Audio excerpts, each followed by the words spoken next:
Hey everybody, it's Derelict Tom, and welcome back to the Splat Bros Weapon Guide. If you haven't seen this before, here's where we discuss the pros and cons of every weapon kit available in Splatoon 3, and what things you can do or add to them to help enhance your play, or learn more about them before you try them out yourself. Whether it's to try and take your level of play to the next level, or help you get started competitively, or if you just want to learn more about each weapon's roles in games, this is where we do it. With that out of the way, let's get started with our next weapon family. Okay, let's see. Well, each idol has their own personal weapons, so might as well start with the best one. Now, last time we mentioned that the splatter shot is meant to help you kind of figure out what playstyle works best for you in the game. And one of those styles is being a stealthy up-close fighter while also providing paint and groundwork for your team. And for a game that's all about painting the ground, there's not many better tools to do that than the paint roller. Unlocked at level 2, it's the Splat Roller. Or if you complete Callie's palette in the Side Order DLC because she's just the best, you unlock the Order Roller replica. Unlike shooters, rollers excel at close combat and inking turf, which works much better if you're the type of player that likes to get up close and scrappy with enemies, or really enjoy crushing foes under your strikes. Oh no! Oh no! Oh no! Country Black Hole has been crushed! Being a middleweight weapon, your cephalopod's swimming and running speed are unaffected by it. But unlike shooters, you don't exactly have a fire rate. I mean, it's not a gun after all. Rollers have 3 main methods of attacking. Well, technically 2, but one method has 2 variations with how it works. By tapping ZR, you'll swing the roller, flinging paint out in front of you in a wide range. However, if you jump in the air before pressing ZR, your cephalopod will assume a more vertical stance and fling ink in a longer but narrower path, allowing it to reach farther and dealing higher minimum damage, albeit at a slightly slower pace and having to be more precise. In fact, its range is actually good enough to even contend with a good amount of shooters, letting it get space against them and showing it can put up a fight, although you brought a sword or a paint roller to a gunfight. Both of these paint well, with the horizontal fling working to help ink areas around the player, while the vertical flick works more as a way to make quick paths on the ground and up walls. However, this doesn't mean both of these moves are stuck to their settings, as you can use the opposite swing type, all depending on when you press ZR. If you start the swing while on the ground, but jump before you complete it, you can do a jumping horizontal swing that reaches farther. If you do a vertical swing by pressing ZR right before you touch the ground, you'll then do the swing once you touch the ground and reach out. After either version of the attack, if you continue to hold down ZR, you then can start running around with it and rolling paint on the ground, just like, well, a paint roller, making a path of ink for yourself and teammates, and able to run over any unfortunate soul that crossed your path. Its fling attack works quite differently from shooters, as it's a direct attack that is an instant kill with a direct hit at the center of the roller dealing 150 points of damage. However, the damage will decrease the farther away the attack is and more off-center you are from it, with it bottoming out at 35 points of damage. The vertical stance also maxes out at 150 points of damage as well, but its killing range is a bit longer and bottoms out at 40 points. You'll start rolling with the roller, always following a fling, and it can be used to paint on the ground, and it also works as an instant kill with it dealing 125 points of damage upon crushing someone. And when you start rolling, after a second and a half, your cephalopod will start doing a faster dash to traverse more ground. You can see exactly how fast and how well you can control your roller's speed and handling with the ink speed and handling stats. Both swings are very ink hungry, using up to 8.5% of your tank per swing, allowing up to 11 attacks before you would need to reload in one tank use. While that doesn't sound too bad, this does come with a major risk of the attacks being relatively slow overall, as a missed swing can be lethal as your opponent can punish the cooldown and wind up of your next attack before you can get off another. Or you may have to keep flinging to try to keep space with opponents, and that can eat through your tank quickly, leaving you with nothing when you need it. And while rolling around at the speed of sound is fun, you're probably not going to get many kills with it, at least not against opponents seeing you coming. Honestly, just about every roller player will tell you that rolling into enemy ink is a big no-no. You mainly just make a small trail of ink behind you, and you don't really have a great way of getting out of trouble if a swing doesn't connect for a kill, or if your opponent gets some help. However, it's not completely useless, as it can work to being a better follow-up than a second swing in some cases to take out a wounded opponent that are close enough to you, or it can be a stealthier option to take out some opponents from behind or flanks. Unlike the splatter shots we've talked about in the last episode, The roller doesn't really shine in meeting opponents head-on in the battlefield. They get outranged or outgunned by nearly everything. Instead, it gets its kills by using a technique known as sharking. Basically, you hide in areas of your ink near the front lines or by objectives and wait for an opponent to come by, then pop out and crushing them under a quick, strong flick. The best places are usually up on high perches, then leaping down and crushing them with a swing, or around corners where the enemy can't see well and then surprising them. This is mainly why people like to throw a bomb sometimes to check if the path ahead of them is safe, because many sharkers like rollers and other weapons love to hide and wait for their prey. For the roller, it's best to make sure they're close enough to land a killing blow with a horizontal swing. A vertical one can work in some cases, but it takes more time, which can be fatal to you if the opponent sees it and has enough space to avoid it. It's important to time this right and know sometimes when it's better to cut your losses and retreat, because throwing yourself in an enemy that can see you will likely end up with your sneak attack being foiled, especially if they have plenty of ink behind them, which they can use to outspace you. However, one thing that rollers have an advantage of over most other weapon types is their ability to attack above them. The way the ink comes off the roller when aiming up and on vertical flicks can get some kills on short ledges. One of the last things a backliner wants to find is a roller able to sneak in and close enough to catch them on their perches. In fact, the vertical swing even has the ability to punish some people wanting to punish your super jumps, as you can smoosh your opponents as you touch down. And in some positions, you can even smoosh some enemies on sniper ledges as you come flying in from a super jump, which definitely will stun a few backliners. However, in order to do this, you want to do your best to support your team by staying as that hidden supporter, making it so your team has a leg up on team numbers and with some painted pathways to keep the control. Odds are, engaging in a fight yourself won't work out well for you, as you're literally bringing a knife to a gunfight. And even with its decent spacing flick, it's easy for opponents to avoid it and take you out before you can get the next swing off. And honestly, rolling to get paint isn't that great to help your team get turned. Don't get me wrong, it's not bad at the job, but others do it way better. Instead, you'll be a greater assistance to the team fighting and taking down foes to make it so your team has an advantage in numbers and be able to keep the pressure up on them, and have them guessing if an area they want to go to is safe. But I hear you all saying, well, how am I supposed to do that when I can't fight people head on and everyone outranges me? Well, it comes with a sub that helps it get up close and personal real easy, with the curling bomb. A curling stone-shaped bomb that slides along the ground in a straight line, leaving a trail of ink behind it, which also bounces off any vertical obstacle or wall before it slows down and goes BOOM! About 4 seconds later.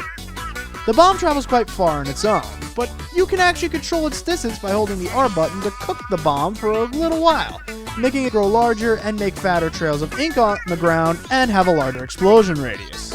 But it goes a shorter distance and detonating after 2 seconds if cooked to its maximum.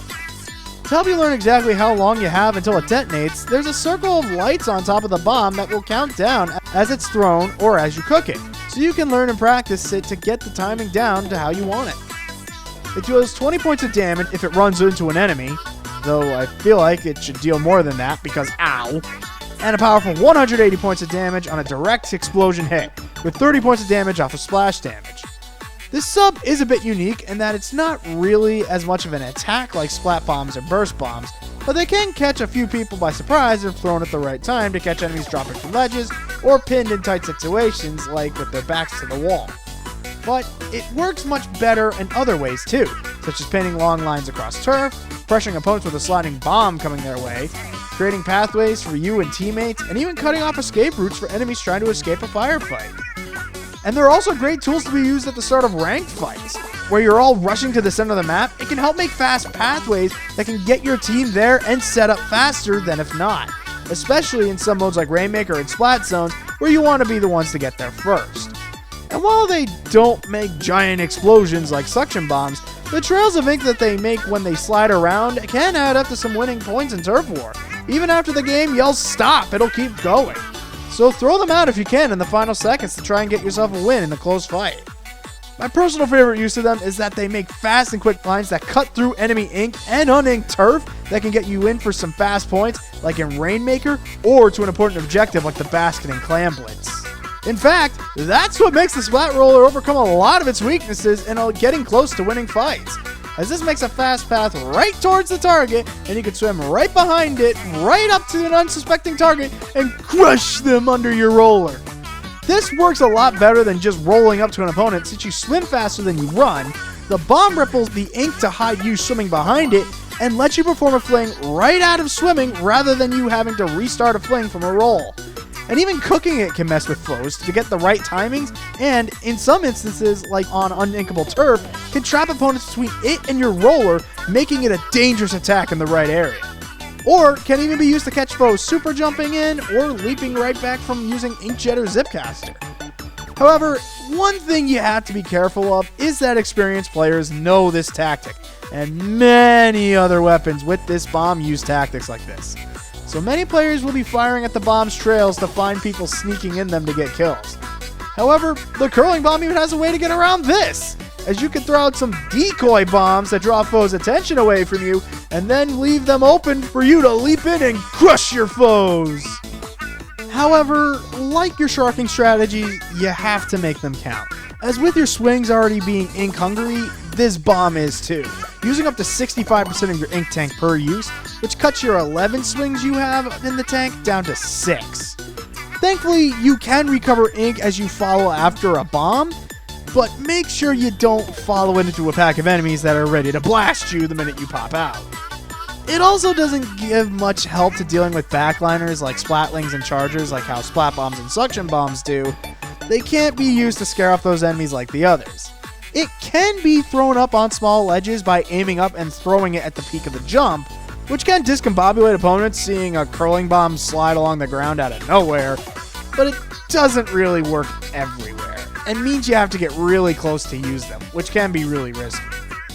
But with their many uses, uncooked bombs are usually the way to go to get kills, but cooking bombs have their uses too, and that's what's so fun and special about this sub. It gives you many strategies to use against foes and helps you get in close to use this short-range weapon to the best of its abilities. Its special is one we've talked about before. Big Bubbler's back! What better way can you help your team than by giving them a little safe space they could jump to, or rally to help push against the enemy? And with the Splat Roller, this is just another weapon in your strategic arsenal. As if you're watching your team and checking the map, you can see when the team's ready to strike together and make a point for everyone to gather safely and fight. Or you can set up an area where the team can jump to together and attack together, while you move around and swim to keep opponents guessing where you are, and even use it as a decoy to flank opponents trying to destroy it. Even using it sometimes to draw out some special attacks to be wasted against it, like Trizuka or Inkvac. Or if you feel unsafe leaving it, you can hide in it and throw some cooked curling bombs at foes trying to get inside to attack the beacon, as the bubble can cover up the bomb a bit to surprise some foes that get too close. So use it to help your team and keep the advantage up for your team. For its best moves, the roller probably does its best in Clam Blitz, as not only is it great at charging into the basket area with the curling bomb, but also is a strong defensive weapon, able to catch and punish those solo pushers trying to get to the basket, especially if you find a good vantage point to watch the map. It can keep your team numbers up by sharking enemies and crushing some potential pushes the enemy has with surprise attacks, and you can flip the script by setting up Bubbler to set up a push into the enemy basket or stand against one. Tower control is decent for it too, as it's a great defender and sharker around the tower, with practically feeling like a giant fly swatter, swatting foes rushing at the tower. And as one of the strongest attackers on the tower with a fling and even a roll taking foes down in one hit. It can also help push through tough checkpoints with Bubbler to get some crucial points you need. Though, be careful if you're riding the tower on some of your flicks, as the spire in the middle does interrupt it. So keep that in mind when you're trying to attack some enemies trying to shoot you down. And Rainmaker is a good choice too, as it deals strong damage to the shield and can shark and catch opponents trying to pop it, and in certain areas, catch the Rainmaker carrier. And with the curling bomb, you can make some fast paths of ink for the carrier or yourself if you have it, and then charge through to get fast points. And Bubbler can be a great way to gather the team to continue your push. For best abilities with it, I'd say a few great ones to have are Ninja Squid and Swim Speed Up. Ninja Squid to help you be stealthy, especially in trailing behind the curling bomb trails, as they hide the ripples from your swimming. And while your swimming speed is reduced, adding swim speed up then negates that lets you swim as fast as you normally would to get fast kills with it. But one ability I will say you should not equip with this weapon is Run Speed Up. Because despite its name, and what you do when you literally roll this thing, Run Speed Up has no effect on it at all. Because the game considers this an attack, not movement. Run Speed Up will only work when you're basically running and moving normally while you're holding the thing in your hands. But there's almost no need for that with a weapon like this, so despite logic and everything telling you this ability would work on this weapon class, because you literally run and push it with your feet, it won't work. Use these other ones instead. They'll actually be of use to you. For its best stages, you want to find ones that have many perches and areas that you can hide and shark on safely with stealthy attacks to take opponents out, while also having areas you can move quickly with curling bombs to run in fast and take opponents down quickly. And some perches to help you watch the map from a safe area that can be great to work at coordination with your team if you're communicating on voice chat too. Hang on, we still got one more weapon left in this kit. For those that enjoy the sneaky parts of the Splat Roller but want to take their strategic game to the next level, it's time to get our Krak-On with the Krak-On Splat Roller. Unlocked to level 7 and a much more supportive weapon than a fighter like its counterpart. As with this kit, it sacrifices its fast mobility with the curling bomb to play a much more bigger team role as the unseen assassin. It does this with its sub-weapon, the Squid Beakon. Unlike all the other subs we've talked about up to this point, this one isn't an attack at all. Instead, it's a beacon that works with two distinct purposes. When they're placed on the map, they work as a super jump point for the player and all of its teammates, with no telling to the enemy that someone jumps to it. However, it does have to be selected manually on the map. There are no D-pad shortcuts to it like with your teammates. You can place up to 3 beacons on the field at one time. If you try to place a 4th one, the first one you placed will break, only giving you a maximum of 3 you can place. Already, you can probably see how this is incredibly helpful for teams, as this can help keep a strong offensive push going in some modes, as a revived member can rejoin the fray much quicker than trying to run back, and is a safer jumping point than to a teammate, as their jump mark is then revealed on the field while the beacon conceals it. And in some games where both teams take heavy losses fighting each other, the team with the beacons can get back to take control of mid faster to continue their attack. But they do have some limits to that. A beacon can only be jumped to twice by players that do not have Squid Beakon in their kit before they're destroyed and have to be replaced. But if the player or another teammate with Squid Beakon in their kit jumps to one, they'll break in just one use. However, if multiple players jump to the same beacon before it's destroyed, they are allowed to complete the jump to do it. Once it's started, it is allowed to finish, even if another teammate jumps and breaks it while you're in midair. Another warning is that this is the most expensive sub-weapon out of the whole lot, using 75% of your ink tank with just one use. So making sure you don't have enemies snooping around your setup point is a good thing to do. Along with that, beacons are visible to all players on the map, regardless of what team they're on, which can work as both a blessing and a curse for your team.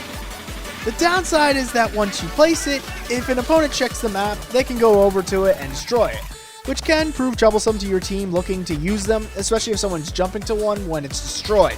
Their jump marker is then revealed as if they were normally super jumping, and it's not really a mystery to wonder what an enemy will do when that happens. However, beacons serve more of a purpose than just being a super jump point. They also work as enemy detectors, showing on the map if there are any enemies near them if they pass by them, which can work really well for those players like the Roller and other assassin weapons that use the map to try and find where opponents are. So take the time to explore recon mode to find the best places to place them that will be safe areas for teammates to jump to, but also be good areas that can let you and them know where the enemy is and work together to counterattack. However, kind of like curling bombs, they can also be used for a bit of mind games with enemies too. As even if there are higher priorities right in front of them, some players will focus on destroying them, which you can use to your advantage as the shark to swoop in and take out opponents that keep your team down. And then even if they break it, you could just replace it with another one. I mean, you are the one mostly placing them. They can also work as mini shields too. somewhat, as beacons deal with weapons differently. For shooting weapons like shooters, dualies, and splatlings, they need to land at least 4 shots or about 100 points of damage in order to be destroyed. However, rollers and brushes can just roll over them and they break instantly. And also just about any special breaks them too. So it can buy you a second to escape if you need it, but it's not really the greatest thing in the world. I will say though, if you are able to make your own teams, try also not to have more than 2 members with Squid Beakons in your kits, as it takes away a lot of fighting with subs, and even then, half your team then destroys them with a single super jump to them. And be honest, do you really need 12 of them all at once on the field? I don't think so. Final note for the Kraken Roller is that these are your fast travel methods to escape trouble and mess with teams, rather than having to use a curling bomb. As once you take out a foe, or when you're done using your special, but maybe see another opponent coming at you and have to get out and know you're going to lose, quickly select and jump to a Squid Beakon to escape and live to fight another round. It's a sub that greatly helps the player and their teammates, and one that, if used well, can get you some fantastic wins. And speaking of its special, royalty is back for us to bask in its glory once again with the Kraken Royale. Like Bubbler, I did cover this in a previous episode, so I'll mainly go over how it works with this roller. Mainly with this one, once your team's all gathered together thanks to your beacons, or just ready with other specials, use this to make the move to throw the enemy team on their heels. And since you're already a weapon that's already kind of lying in wait for enemies to walk into your trap, this can be a sudden surprise attack to take them down, or make it easy for teammates to take them down, or potentially deal with that annoying backliner if you're able to reach them. But it can also be used to help protect teammates as well, such as those jumping to you or the Squid Beakons that enemies find. And unlike other weapons with it, for foes that try to turn around and catch you when you're turning back to normal, you can turn around and give them a good bonk over the head to tell them to go away. But remember that you can only use it after the transformation's over, so don't put yourself in an unwinnable situation when your transformation's over. For its best modes, once again, Clan Blitz is where it shines the best, as beacons in the right places can be so critical for teams to keep control of the map and group up together to make a push, or get a teammate that died when the basket broke to get back into it and help score more points. And sharking in certain areas with good roller defense can keep your team ahead in the score, with Kraken being a good way to open a path to the basket. Splatos is pretty good for it too, as beacons in this mode is a welcome sight to any frontline slayer, as it can get them right back in the action quickly if they go down. And sharking in areas in and around the zone can be just what the team ordered to deal with those annoying guys who build up specials, then just stall for the zone. Reef Slider and Triple Splashdown, I'm looking at you. And Kraken is another great way to mess with enemies in the zone or trying to get back to it. It can even signal for the team that it's time to attack. Turf War is pretty good at it too, as beacons are always a welcome sight to get you and teammates to the middle of the map, and Kraken can keep enemy teams down members to help keep your team inking, especially if you're sharking the enemy. Rainmaker's a good choice too, as the roller is a great defender, and Kraken can break the shield very easily or take out foes while they're trying to pop it. And beacons can be used to keep a push going if you get wiped. Then jump nearby where you went down and then are back up to stop the enemy from moving it from out of their base. Tower control is a decent choice too, as beacons on some stages can get the team back near the tower to continue a push. Or you could even leave one on the tower when you go Kraken mode, so teammates could jump to it to continue moving it while you scatter the enemy team. For best abilities, I want to give major attention to sub power. Now I can hear some of you go, wait, what? How does this help it? It's not an attack. Well, my friends, you are right on that front. But what it does do instead is when you super jump to the beacon, you jump to it faster. Like if you had many quick super jump abilities attached to your gear. But not only just for you, but for all of your teammates. Meaning everyone gets a quick super jump for free. If that's not good enough already on a good sub like this, I don't know what is. And that's just with one main slot. So you can still customize your gear around it with all these other great abilities for it as well to help you. Definitely try them out. The best stages, like the Splat Roller, you want many areas you can shark and hide, of course, to see the whole map, but you also want areas where you can place beacons. So look for areas with safe places to hide and place them so teammates can jump to them, while also helping spot enemies snooping around too. And that'll do it for this episode of the Splat Bros Weapon Guide. Hope you all learned something new about these weapons, and perhaps you see why some people stick with these rollers, or maybe have some new strategies you want to try with them now. Special thanks as well to Gentleman Lucas, Radon Flux, Ravioli Good For You, and of course Queen Fob for all of their information, clips, and tips about this weapon. Thanks so much for all your help with this one, guys. I really appreciate it. If you enjoyed what you saw, please like, comment, and subscribe to stay tuned for more episodes here in the series and other things we do here on the channel. And as always, if there's anything we missed or might have gotten wrong, feel free to let us know down in the comments below. Thanks so much for watching, everyone, and hope to see you for the next episode. See you then.